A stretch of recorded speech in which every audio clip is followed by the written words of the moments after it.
नमस्कार, स्वागत आहे सर्वांचं स्वामी माऊली चॅनलमध्ये। तर आजच्या व्लॉगमध्ये मी तुमच्यासोबत माझं सकाळी 6 पासून ते दुपारी 12 पर्यंतचं रुटीन शेअर करणार आहे।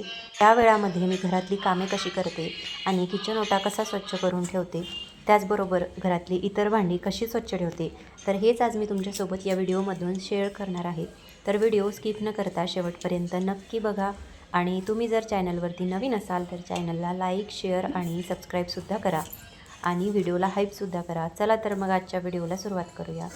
तर सगळ्यात आधी माझ्या दिवसाची सुरुवात होते ती उंबरठा पूजनाने। तर आता उंबरठा पूजन करण्याआधी मी घर जे आहे ते स्वच्छ झाडून घेते, त्यानंतर बाहेरील जो ओटा आहे तो सुद्धा झाडून घेते।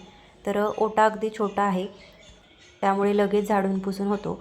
गावाकडे जसं आपल्याला फार मोठं अंगण असतं तसं काही इथे नाही आहे, पण पाठीमागच्या साईडला छान अशी मोठी गॅलरी आहे।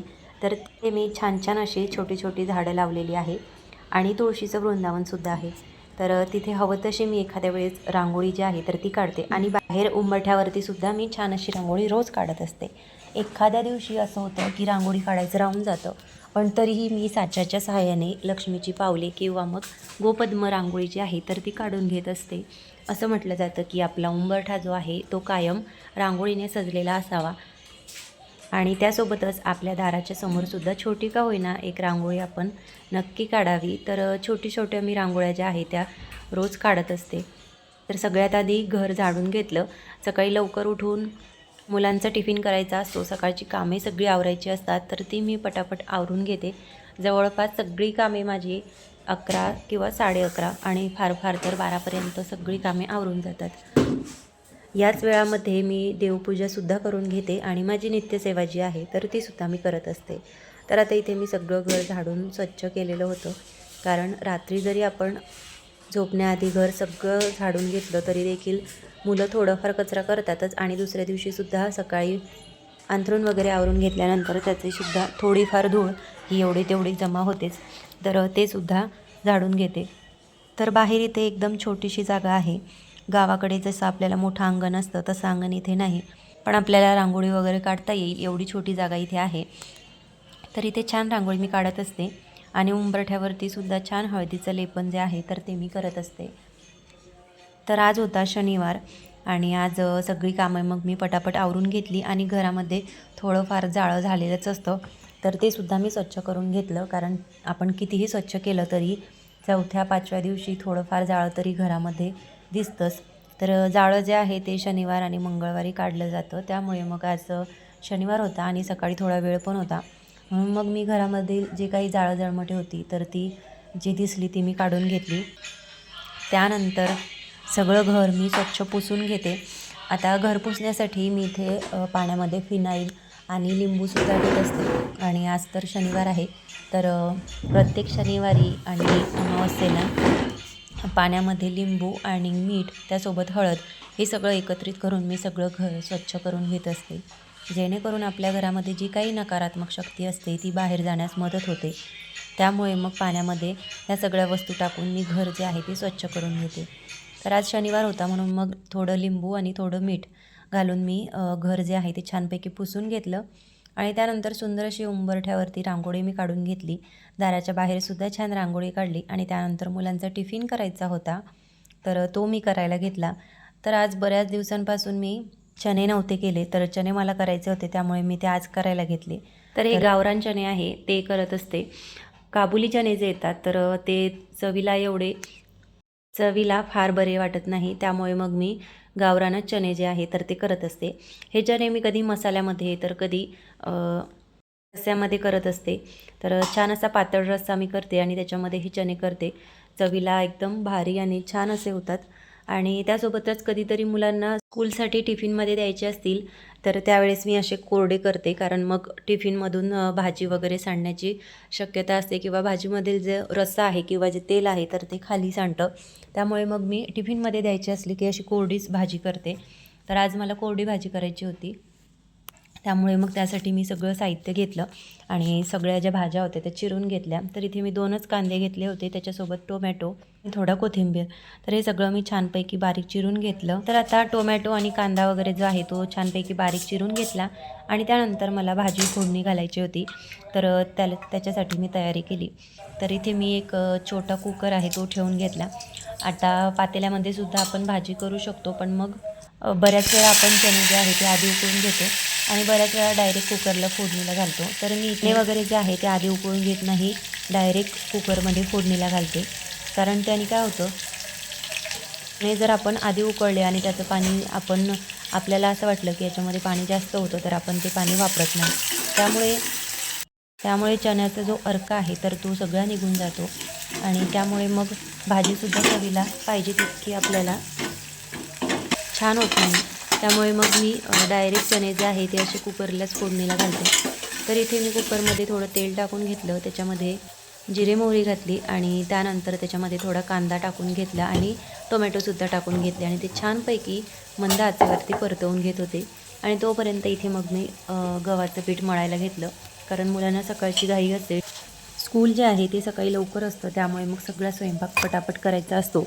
तर इथे मी भाजीला जे सगळं साहित्य फोडणीला घातलेलं होतं, तर ते होईपर्यंत मी इथे कणिक मळून घेत होते. तर छानपैकी कणिक जी आहे ती मी मळून घेतली आणि त्यानंतर त्याच्यावरती थोडं तेल टाकून परत एकदा तिला चुरून घेतली. कारण जेवढं गव्हाचं पीठ आपण जास्त चुरून घेऊ, तेवढी जास्त आपली पोळी जी आहे ती नरम आणि छान अशी फुगलेली येते. त्यामुळे त्याला खूप वेळ मी चुरून घेते. आणि त्यानंतर मग कांदा आणि टोमॅटो जे आहे ते छानपैकी झालेले होते आणि त्यानंतर त्याच्यामध्ये मी चवीनुसार मीठ आणि तिखट घातलं. त्याच्यासोबतच थोडा ठेचा घालते, जेणेकरून छान असा लसणाची टेस्ट आपल्या भाजीला येते. कारण ठेच्यामध्ये मी भरपूर लसूण वगैरे जो आहे तर तो घालत असते. तर फोडणीला मी थोडा ठेचा आणि थोडं तिखट, त्यासोबतच थोडी हळद आणि घरीच मी मसाला तयार करत असते, तर तो थोडा मसाला मी त्याच्यामध्ये टाकून घेतला. आणि त्यानंतर चणे मी रात्रभर भिजत घातलेले होते, तर ते मी त्याच्यामध्ये टाकून घेतले. आता बरेच जण डायरेक्टसुद्धा चणे फोडणीला घालतात, म्हणजे भिजवत न ठेवता डायरेक्टसुद्धा शिजवतात. तसेसुद्धा चणे छान होतात, पण मी रात्रभर भिजत ठेवते, जेणेकरून जे चणे आहे तर ते सकाळपर्यंत छानपैकी फुलून येतात आणि भाजीसुद्धा आपली लवकर शिजते. तर त्याच्यामध्ये मी थोडं चवीनुसार दाण्याचं कूटसुद्धा घातलं आणि त्यानंतर सगळे डबे जे आहे तर ते मी असे पुसून ठेवते. कारण एखादा जरी डबा आपण तर त्याला आपला तेलाचा किंवा मग खरकट हात लागतो, तर त्यामुळे त्याच्यावरती जर धूळ बसली तर ते डाग जे आहे ते लवकर निघत नाही, खूप घासावे लागतात भांडे. त्यामुळे मग प्रत्येक डबा जेव्हा मी वापरून ठेवत असते, तर त्यावेळेस मी तो तसाच ठेवत नाही, त्याला एखाद्या ओल्या कपड्याने आधी पुसून घेते आणि त्यानंतर कोरड्या कपड्याने पुसते, किंवा मग जास्तच खराब नसेल तर फक्त कोरड्या कपड्याने पुसून परत तसाच ठेवून देते. आणि शक्यतो प्रत्येक डब्याला किंवा प्रत्येक भांड्याला हात लावताना मी हात जे आहे तर ते धुवूनच लावते. त्यामुळे डबे जे आहे ते फारसे खराब होत नाही. आणि महिन्याला जेव्हा मी घर वगैरे आवरते, किचन ओट्याचे सगळे भांडे वगैरे धुवून घेत असते, तर त्यावेळेस मला फार वेळ घासावे लागत नाही, लगेच सगळी भांडी जी आहे ते धुवून निघतात. आणि असं नेहमी आपण प्रत्येक डबा जर एक एक करून घासत राहिलो, तर आपल्याला वेळेवरती जास्त डीप क्लिनिंग करायची गरज पडत नाही आणि सगळी भांडी जी आहे ती आपली स्वच्छ निघतात. तर बऱ्याच महिला हे करतसुद्धा असतील आणि ज्या करत नसतील त्यांनी नक्की करा. कारण आपण ज्यावेळेस महिन्याची स्वच्छता करतो घराची किंवा किचनची, तर त्यावेळेस आपल्याला खूप जास्त वेळ लागतो आणि सगळी भांडी दिवसभर घासण्यात आपला वेळ जातो. त्यामुळे मग असं जर आपण रोज किंवा 8 दिवसातून एकदा एखाद्या डब्यातलं एखादी वस्तू संपली, आता समजा माझ्याकडे जिरे संपले असतील किंवा मोहरी संपली असेल, तर तो डबा मी घासून ठेवते. भलेही मी तो 8 दिवसाआधी सगळं किचन स्वच्छ केलेलं असेल, तरी मी तो नंतर परत घासते. आणि नंतर त्याच्यामध्ये जर एखादं साहित्य भरलं आणि ते सुद्धा संपलं, तर नंतर परत लगेच डब्बे वगैरे जे आहे ते घासून घेते, जेणेकरून मग प्रत्येक महिन्याला मी घर आवरते, किचन आवरते, तर त्यावेळेस मला सगळे डब्बे जे आहे ते स्वच्छ करायला सोपे जातात. तर ही माझ्याकडून तुमच्यासाठी एक छोटीशी किचन टिप्स होती. तर अशा काही छोट्या छोट्या वस्तू आहे किंवा गोष्टी आहे, तर त्या मी करत असते, जेणेकरून मग किचन जे आहे ते जास्त खराब होत नाही किंवा नेहमी छान आणि टापटीप असं दिसतं. तर आता हे बघा, मी प्रत्येक वेळेस जेव्हा एखाद्या डब्यातून काहीतरी घेते, आता ही मुलासाठी मी सकाळी शतावरी जे आहे तर ते त्याला दुधामधून देत असते. तर तर तीसुद्धा मी एक चम्मचभर त्याला कपामध्ये टाकून घेते आणि त्यानंतर डब्बा जो आहे तो स्वच्छ पुसून ठेवून देते, जेणेकरून मग दिवसभरामध्ये जरी त्याच्यावरती धूळ बसली तरी दुसऱ्या दिवशी सकाळी आपण तो स्वच्छ करूनच घेतो आणि दिवसभरसुद्धा मग तो छानपैकी स्वच्छ दिसतो. भाजी आपली कुकरमध्ये शिजत होती आणि तोपर्यंत मग मी मुलांना टिफिन भरायला घेतला. तर दोन्ही मुलांना मी स्टीलचेच टिफिन देत असते. आधी प्लास्टिकचेच द्यायचे, कारण सुरुवातीला भरपूर प्लास्टिकचे डबे, प्लास्टिकच्या वाट्या किंवा प्लास्टिकचे छोटे छोटे बाऊल असतात, तर ते मला कुठे जरी नवीन दिसले की मी ते लगेच घेऊन घ्यायचे आणि मला प्लास्टिक खूप आवडत होतं. पण आता हळूहळू आपल्याला कळायला लागलं की प्लास्टिक जे आहे ते आपल्या शरीरासाठी चांगलं नाही आहे. त्यामुळे मग बऱ्यापैकी मी प्लास्टिकचा वापर जो आहे तर तो कमी केला, कारण त्यामुळे आपल्याला आजार होतात, आपण आजारी पडतो. तर आपल्याला जर एखाद्या गोष्टीपासून आजार होत असेल किंवा ते आपल्या स्वास्थ्यासाठी चांगलं नसेल तर ती गोष्ट वापरायचीच नाही.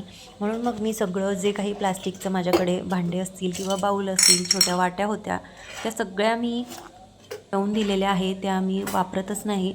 फक्त आता जे स्टीलचे डबे वगैरे आहे तर त्याला तर बऱ्याच डब्यांना रबरचं झाकण आहे, तर ते तर ठेवावंच लागतं, कारण प्रत्येक डब्याच्या साईजचं झाकण जे आहे ते आपण सेपरेट घेऊ शकत नाही. तर हा इथे मोठा स्टीलचा डबा आहे, तो मी मुलीला देत असते. तर त्याचंसुद्धा जे वरचं झाकण आहे ते प्लास्टिकचं आहे. तर आणि त्याचा आतला जो भाग आहे तर तो स्टीलचा आहे. त्यामुळे मग मी तो टिफिन जो आहे तो तिच्यासाठी वापरते. आणि मुलांचा इथे टिफिन वगैरे झालेला होता. त्यानंतर मुलांना दूध वगैरे गरम केल्यानंतर त्याच्यामधलंच थोडं दूध पातेल्यामध्ये शिल्लक असतं, तर त्याच्यामध्येच मी चहा करायला ठेवते. मी त्याच्यामध्ये चहा पावडर आणि थोडा मसाला टाकून घेतला. मसालासुद्धा मी चहाचा घरीच बनवते. चहा मसाला टाकून घेतला आणि त्यासोबत थोडं आलं मी टाकून घेते आणि छान असा चहा जो आहे तो माझा उकळत होता. तोपर्यंत इथे मी साय जी जमवलेली असते तर ती रात्रभरापासून मी ठेवलेली होती. आता सध्या थंडी खूप आहे, त्यामुळे थंडीच्या दिवसात साय जमवणं किंवा साय जमवणं जितकं सोपं आहे तितकं आपल्याला लोणी काढणं फार कठीण आहे. तर त्यामुळे जवळपास थंडीमध्ये हिवाळ्यामध्ये आपल्याला 2 ते 3 दिवस हे साईचं जे पातेलं आहे ते ठेवावं लागतं. त्यानंतर आपलं लोणी जे आहे ते आपल्याला तयार करता येतं. उन्हाळ्यात जसं एका रात्रीमधून आपण रात्री साय बाहेर काढून ठेवली फ्रीजच्या आणि सकाळी जर त्याचं तूप आपण करायला घेतलं तर ते लगेच होतं. पण थंडीच्या दिवसात तसं होत नाही. त्यामुळे मी आता बऱ्याच वेळा 15 किंवा 20 दिवसातून एकदा एवढी पातेलंभर साय जे आहे तर ती दुधावरची माझ्याकडे निघत असते. तर ती मी प्रत्येक 15 दिवसाला किंवा अगदीच एखाद्या वेळेस कमी जास्त दूध झालंच तर 8 दिवसाला किंवा मग 20 दिवसाला, तर अशी मी साय त्याच्यावरची काढत असते आणि त्यानंतर त्याचं लोणी वगैरे तयार करून घरीच तूप तयार करते. तर आता सध्या तरी मला बाहेरून तूप आणण्याची गरज पडत नाही.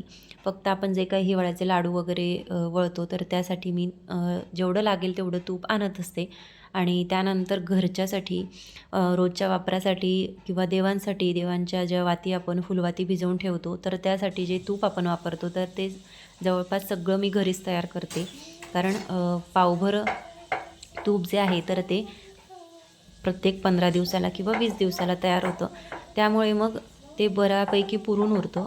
फार गरज पडत नाही बाहेरून तूप वगैरे आणायची. तर नक्कीच काय ती आपली बचत होते. त्यामुळे मग मी बाहेरून तूप कधी आणत नाही. एखाद्या वेळेस असं होतं की जास्त लागत असलं तर मी ते बाहेरून आणते, पण शक्यतो घरीच तयार केलेलं तूप आम्हाला भरपूर दिवस पुरतं.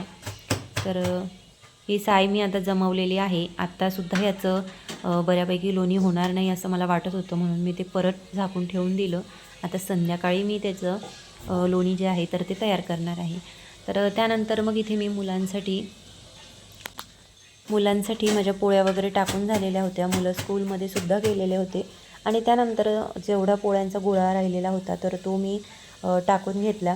त्याच्या सगळ्या पोळ्या मी टाकून घेतल्या आणि त्यानंतर जो शेवटचा गोळा राहतो तर त्याची बऱ्याच वेळा मी चीज पोळी असेल किंवा मग फक्त तिखटाची पोळी असेल किंवा फक्त मग तीळ वगैरे घालून असेल, अशा पोळ्या ज्या आहेत त्या करत असते. तर आज बऱ्याच दिवसानंतर मी ही पोळी करायला घेतली. तर याच्यामध्ये मी थोडं तीळ आणि थोडा गूळ टाकून घेतला. त्यानंतर जसं आपण पुरणाचं साहित्य मिश्रण जे आहे ते गोळ्यामध्ये भरतो, तर त्याचप्रमाणे गूळ आणि तीळ जे आहे ते एकत्रित करून मी या गोळ्यामध्ये भरणार होते. आणि त्यानंतर त्याचं छानपैकी गोळा तयार करून घेतला आणि छान अशी त्याची पोळी लाटून घेतली. तर ही गुळपोळी किंवा मग तुम्ही तर गुळाची पोळीसुद्धा म्हणू शकता किंवा तिळाची आणि गुळाची पोळीसुद्धा आपण याला म्हणू शकतो. तर तुमच्याकडे याला काय म्हणतात हे कमेंट करून मला नक्की सांगा. अधूनमधून अशी सगळ्या पोळ्या वगैरे टाकून घेतल्यानंतर शेवटी तिखटाची पोळी किंवा मग गोड पोळी जी आहे तर मी टाकून घेत असते, जेणेकरून कधीतरी आपल्याला वेगळी टेस्ट येते. कारण नेहमी तेच ते खाऊनसुद्धा आपल्याला कंटाळा येतो, म्हणून मग वेगळं काहीतरी करायचं, तर असं मी अधूनमधून करत असते. तर बघा छान अशी पोळी माझी झालेली होती. त्यानंतर पोळी मी तव्यावरती टाकून घेतली आणि छानपैकी तिला शेकून घेतली. इथे बघा आता सगळ्या पोळ्या वगैरे माझ्या जवळपास टाकून झालेल्या होत्या आणि त्यानंतर जो तिळाचा डबा मी घेतलेला होता तर तो सुद्धा मी स्वच्छ पुसून ठेवला. कारण प्रत्येक डबे मी असेच काम झाल्यानंतर पुसून ठेवते, जेणेकरून मग त्याला थोडे जरी डाग लागलेले असतील तर ते लगेच निघून जातात. आणि शक्यतो हात धुवूनच प्रत्येक डबा मी ठेवत असते, जेणेकरून त्याला आपला खरकटा हात लागत नाही.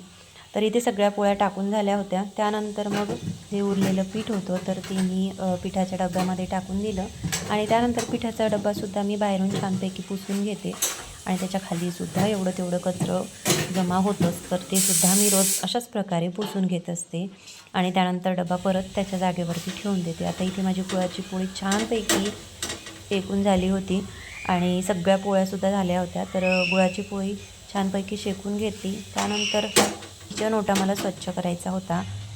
तर त्याआधी जे काही किचनवरची भांडी असतील, तेलाचा वगैरे डब्बा असतो किंवा तेलाचं छोटं भांडं असतं, तर ते सुद्धा मी असं पुसून ठेवते. त्याच्यामध्ये फार तेल तर सांडतच नाही, पण थोडं जरी सांडलेलं असलं तर ते मी लगेच पुसून घेते.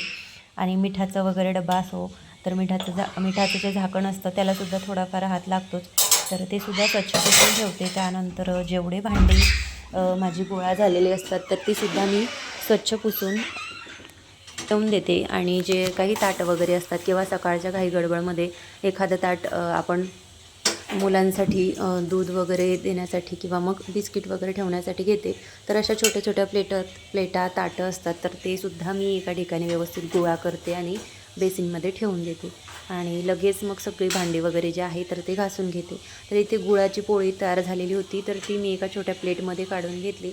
कारण गूळ हा छान तव्यावरती मस्तपैकी पसरलेला होता, तर त्यामुळे मग बाकीच्या पोळ्यांनासुद्धा गुळाची पोळी चिकटली असती, त्यामुळे मग ती पोळी मी अशी प्लेटमध्ये ठेवते. आणि त्यानंतर मग सगळं गॅस ओटा व्यवस्थित आवरून घेतला आणि हे पाणी संपलेलं होतं, तर ते मी काढायला घेतलं. तर इथे जारमधलं पाणी जे आहे ते मी तांब्याच्या हंड्यामध्ये काढते आणि त्यानंतर ही स्टीलची टाकी आहे तर याच्यामध्ये सुद्धा काढत असते. पण आता सध्या पाणी फार लागत नाही, त्यामुळे मग ही स्टीलचीच टाकी आहे तर ती मी ठेवून घेते. आणि गॅसची जागा मी बदलवलेली असल्यामुळे किचन ओट्यावरती थोडी अडचण होते, त्यामुळे मग मी हंडासुद्धा भरत नाही. तर स्टीलच्या टाकीमध्ये मी पाणी काढून घेतलं आणि त्यानंतर जी भांडी पडलेली होती ती मी घासायला घेतली. तर याच्यामध्ये सगळीच भांडी असतात, काचेची आणि परत तांबे पितळीची. तर जी तांबे आणि पितळीची भांडी असतात तर ती मी आधी लिंबाने आणि मिठाने घासून घेते किंवा लिंबाचं लोणचं असेल तर त्याने घासून घेते, जेणेकरून मग साबणाने किंवा लिक्विडनी घासायला ती सोपी पडतात. कारण आपण साबणाने किंवा लिक्विडनी कितीही तांबे पितळीची भांडी घासली तरी ती लिंबाने आणि मिठाने जेवढी स्वच्छ निघतात तेवढी ती लिक्विडनी निघत नाही. तर छानपैकी सगळी भांडी घासून घेतली आणि त्यानंतर मग भांडी जी आहे तर ती मी बाहेर उन्हात वाळवत असते. तर गॅलरीमध्ये छानपैकी मोकळी जागा आहे तर तिथेच मी उन्हामध्ये ठेवते, जेणेकरून मग दिवसभर किंवा मग दुपारपर्यंत भांडी जी आहे तर ती छानपैकी वाळून निघतात. आणि त्यानंतर मग दुपारी 12-1 वाजता सगळी भांडी मी व्यवस्थित लावून घेते रॅकमध्ये, कारण त्याचं जे पाणी आहे ते सगळं खाली निघून गेलेलं असतं आणि छानपैकी भांडी मोकळी वाळलेली असतात. आणि त्यानंतर मग इथे गॅस ओटा मी पुसायला घेतला. तर गॅस ओट्याची जी भिंत आहे त्या टाईल्स आहे तर त्या मी स्वच्छ घासून घेते आणि त्यानंतर कपडा छानपैकी ओला करून घेते आणि त्यानंतर सगळा गॅस ओटा जो आहे तो स्वच्छ करून घेते. तर सगळा स्वयंपाक झाल्यानंतर किचन ओटा स्वच्छपैकी पुसून घेतल्यानंतर जो आनंद होतो तर तो कुठल्याच गोष्टीत नाही, कारण असा स्वच्छ झालेला किचन ओटा बघायला खूप छान वाटतं. तर छानपैकी सगळा किचन ओटा मी पुसून घेते. त्यानंतर किचन ओट्यावरची जी बेसिनच्या आजूबाजूला छोट्या बॉटल असतील किंवा मग पाण्याच्या बॉटल असतील, औषधीच्या असतील तर त्या मी पुसून ठेवते. किंवा मग एखाद्या वेळेस जर जास्तच खराब झालेल्या असतील तर त्या डायरेक्ट धुवून घेते आणि उन्हामध्ये दुपारपर्यंत वाळू देते. आणि त्यानंतर मग असा एक प्लास्टिकचा ट्रे आहे, तर त्याच्यामध्ये मी ह्या सगळ्या औषधीच्या बॉटल किंवा मग लिक्विडची बॉटल असेल तर ती ठेवत असते. आणि त्यानंतर घासणीचं वगैरे जे स्टँड आहे आणि जे लिंबाचा आणि मिठाचा डब्बा आहे तो सुद्धा स्वच्छ पुसून घेते. त्यानंतर बेसिन धुवायचं होतं, तर त्याच्यामध्ये मी थोडं गरम पाणी टाकून घेतलं, जेणेकरून त्याचा जो काही वास येतो तर तो येत नाही. त्यामुळे मग असं सकाळी आणि संध्याकाळच्या वेळेला मी गरम पाणी घालून बेसिन जे आहे ती स्वच्छ करून घेते. छानपैकी इथे गॅस ओटा माझा स्वच्छ करून झालेला होता. त्यानंतर सगळे डबे वगैरे सुद्धा मी पुसून ठेवले होते. आणि बघा असं छान असं स्वच्छ झालेला गॅस ओटा बघायला. तर इथे गॅस ओटा पुसून झालेला होता. त्यानंतर हा जो गॅस ओट्याचा कपडा आहे तर तो सुद्धा मी एका मग्ग्यामध्ये थोडी निरमा पावडर टाकते आणि एकदम कडकडीत पाणी घेते उकळतं आणि त्याच्यामध्ये निरमा पावडर मिक्स करून त्याच्यामध्ये हा कपडा भिजत ठेवते, जेणेकरून मग बाकीची माझी कामं होईपर्यंत कपडा छानपैकी भिजतो आणि त्यानंतर लगेच तो आपल्याला स्वच्छ करता येतो. तर अशी सकाळी 6 पासून दुपारी 12पर्यंत माझी सगळी कामं होऊन जातात. आणि त्यानंतर मी तर घरातील साफसफाई असेल किंवा स्वच्छता असेल तर ती करते. तर असा असतो माझं सकाळी 6 पासून दुपारी 12पर्यंतचं रुटीन. तर कसा वाटला तुम्हाला आजचा हा व्हिडिओ हे कमेंट करून मला नक्की सांगा. आणि तुम्ही जर चॅनलवरती नवीन असाल तर चॅनलला लाईक, शेअर आणि सबस्क्राईब नक्की करा, जेणेकरून असेच नवनवीन व्हिडिओ तुम्हाला सर्वात आधी बघता येतील. चला तर मग परत भेटूया अशाच एका नवीन व्हिडिओसोबत. तोपर्यंत सर्वांना श्री स्वामी समर्थ.